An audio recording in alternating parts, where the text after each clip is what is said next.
जानी तमें मत घृणा कर हेले कहीं घृणा कर से कथा भी जानी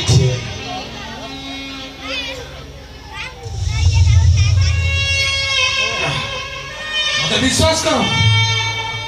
कर तमें मत जी घृणा कर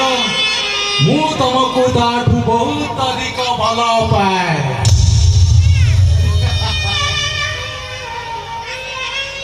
मु तुमको कथा दूची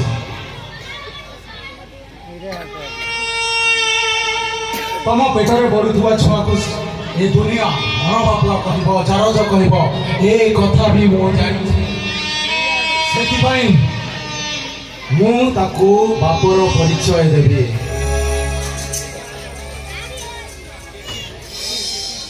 आम छुआ को कई जरज कहे अण बापुआ कहे मु ताको एते भल पाइबा देवी जे से गोटे मुहूर्त मते छाड़ी रही पार तमें सब देखी कह तमें ना ए दुनिया रो सबुठू भल मनुष्य जय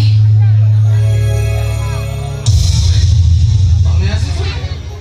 जय तुमको मत किछ कहि पर अछि हम कौन सतरे जय ए दुनिया रो सबुठू भल मनुष्य हो तमे कर गेले हां सुसु नहीं तमे जय दुनिया रो सबुठू भल तमें मत घृणा करनी नहीं मुझे पता कि तुमने कही विश्वास करो एकोटिया थाए के भिड़रे छकरे थाए कि ओमड़रे थाए ए आखे केवल तुमको चाहे मु तुमको बहुत भल पाए जोई अच्छा तामे से बहुत भल हां हां मुझे के कोई मु भी तुमको बहुत भल पाए हे कोन कहला तुम्हें मत भल पा आओ थोड़े तुम मत भल पाओ बोले मु तुमको बहुत भल पाए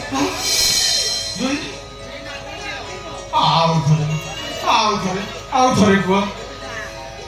सतरे जय मु तुमको बहुत बहुत बहुत बहुत बहुत I love you. I love